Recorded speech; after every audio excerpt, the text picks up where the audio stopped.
Ini darahnya sampai berkumpul begitu. Ada yang banyak, ada yang sedikit. Dan tidak terasa sakit.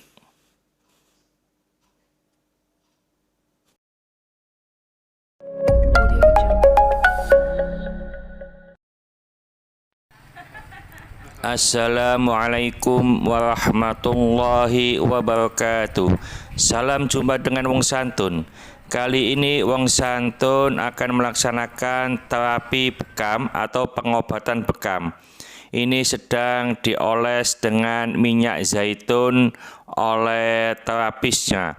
Lalu dipasang mangkok, lalu dipompa supaya udara yang ada di mangkok ini menjadi habis, dan ini dicocok-cocok dengan jarum supaya luka nanti darahnya supaya bisa keluar. Lalu setelah dicocok-cocok dengan jarum, dipasang lagi dan dipompa lagi supaya darahnya bisa keluar. Ini juga masih demikian. Nah, pada dasarnya bekam ini merupakan pengobatan yang dipercaya dapat mengeluarkan racun dan zat berbahaya. Tidak hanya itu, terapi bekam juga dianggap dapat mengurangi rasa sakit dan proses peradangan di seluruh tubuh, serta membuat tubuh dan pikiran menjadi rileks. Ini masih tetap dipompa. Pada awalnya bekam ini dilarang pada saat berpuasa. Ada beberapa hadis yang mana hadis ini diriwayatkan oleh Ibnu Majah, Abu Dawud dan lainnya. Rasulullah pernah bersabda, "Aftarul hajimu wal mahjumu." Maksudnya adalah batal puasanya bagi orang yang membekam dan yang dibekam. Ini hadis ini menunjukkan bahwa orang yang membekam dan yang dibekam adalah batal puasanya. Nabi SAW bersabda demikian pada awal diwajibkannya puasa, karena khawatir hal itu melemahkan orang yang berpuasa. Ini kita lihat darahnya sudah berkumpul di mangkok itu. Nah, nanti diambil darahnya ini. Jadi awalnya Nabi khawatir orang yang berpuasa ini lemah. Kemudian beliau menasah atau membatalkan dengan beberapa hadis. Di antaranya adalah ihtajama wa huwa muhrimun, wahtajama wa huwa shaimun. Bahwasanya Nabi SAW berbekam dalam keadaan ihram dan juga beliau berbekam dalam keadaan puasa. Ini menurut riwayat Bukhari. Jadi hadis yang di awal tadi dinasah oleh hadis yang berikutnya itu. Jadi orang yang berpuasa masih diperbolehkan berbekam, orang yang ihram masih diperbolehkan berbekam. Ini pengambilan darah dari mangkok. Nah, ini diambil. Ini darah yang diyakini darah kotor yang perlu diambil. Nanti kalau darahnya sudah diambil, maka dalam tubuh memproses darah yang baru lagi. Ini dipasang lagi oleh terapisnya yang namanya Pak Sigit. Jadi tidak hanya 1, 2, 3, tapi banyak di punggung nanti. Ini adalah salah satu cara pengobatan Nabi, yaitu khizamah atau berbekam. Jadi bekam ini juga hampir sama hukumnya dengan donor darah. Jadi bekam dan donor darah sama-sama punya manfaat. Bekam sangat bermanfaat bagi kesehatan orang yang dibekam. Sedangkan donor darah di samping bermanfaat bagi si pendonor juga sangat bermanfaat bagi orang lain yang menggunakan darahnya. Jadi donor darah itu diperbolehkan asal tidak menimbulkan bahaya dan tidak buruk terhadap si pendonor setelah melakukan donor darah. Jadi pada saat puasa sehingga ia tidak harus membatalkan puasanya. Ini selesai dioles dengan minyak zaitun lagi. Sebelumnya tadi dioles dengan betadine supaya tidak terjadi infeksi. Ini punggung semuanya dibekam supaya darah yang ada di tepian kulit, yang mana darah kotor, bisa dikeluarkan. Dan nanti akan timbul atau memproduksi darah baru lagi. Ini sudah selesai punggung setelah diolesi minyak zaitun, lalu diusap nanti dengan tisu supaya bersih. Ini proses selesai. Dan tidak hanya punggung yang harus dibekam, bisa kepala, tangan, dada, dan seterusnya. Ini alhamdulillah prosesnya yang punggung sudah selesai.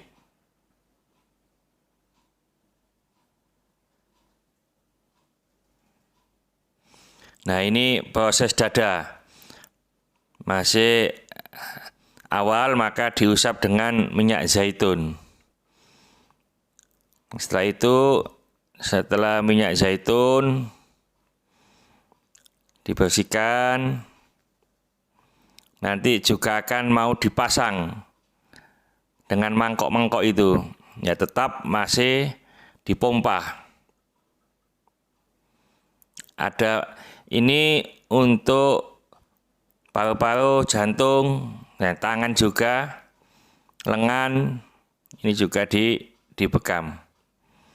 Jadi yang di dada ada 3, ada yang untuk jantung, paru-paru, terus lengan, ada tangan. Nah ini proses dicocok-cocok dengan jarum supaya luka dan darahnya bisa keluar. Dan rasanya tidak sakit, biasa. Karena jarumnya sudah ada ukurannya, tidak terlalu dalam dan tidak terlalu besar, sehingga pas dengan darah yang ada di bawah kulit. Ini terapis menerangkan, menjelaskan. Nah ini yang di dada sudah kelihatan keluar darah. Ini yang di tangan kanan ini juga keluar darah. Karena sering nulis, ngetik di komputer, maka kadang-kadang darahnya tidak bisa mengalir dengan baik. Ini masih dalam taraf proses darah keluar nanti. Jadi sampai dibiarkan semaksimal mungkin darah bisa keluar, yaitu darah yang tidak baik. Nah ini proses pengeluaran darah yang ada di dada. Nah ini dikeluarkan darahnya. Ada yang sampai mengental darahnya. Ini setelah dada, yaitu proses kaki. Sebenarnya juga ada yang di paha. Nah, ini proses untuk mengeluarkan darahnya. Ini tetap dicocok-cocok dengan jarum, ditusuk-tusuk dengan jarum supaya luka kulitnya. Kalau udah luka nanti darahnya bisa keluar. Nah, ini tetap dipompa supaya darahnya bisa keluar. Ada beberapa yang ada di kaki ini, sebenarnya juga ada di paha. Cuma tidak kita sampaikan di sini. Nah, yang di kaki ini ada beberapa mangkok. Termasuk yang ada di belakangnya ini. Nah, ini masih dalam rangka menusuk-nusuk, ditusuk dengan jarum oleh sang terapis, yaitu Bapak Sigit. Jadi ini salah satu yang dilakukan oleh Nabi. Zaman dulu tidak ada pompa, maka biasanya dari canduk, dari sungunya kerbau, tanduknya kerbau atau tanduknya sapi dengan menggunakan api. Jadi tanduk lalu dibakar, lalu tancapkan. Ini sudah sebagian darahnya sudah keluar yang ada di kaki. Ini adalah darah kotor, darah yang harus dikeluarkan. Nah, ini yang di bawah juga dilaksanakan begitu. Tentunya secara berkala darah kotor ini memang harus dikeluarkan, sehingga kalau sudah dikeluarkan akan memproduksi darah yang baru lagi, sehingga sirkulasi darahnya bisa baik. Ini proses pengeluaran darah dari mangkok ini. Nah, ini darahnya dikeluarkan. Nah, ini diperlihatkan. Nah, darah yang mengental. Jadi kental sampai segitu. Ini adalah darah kotor. Nah, tidak encer tapi kental. Jadi ada sebagian yang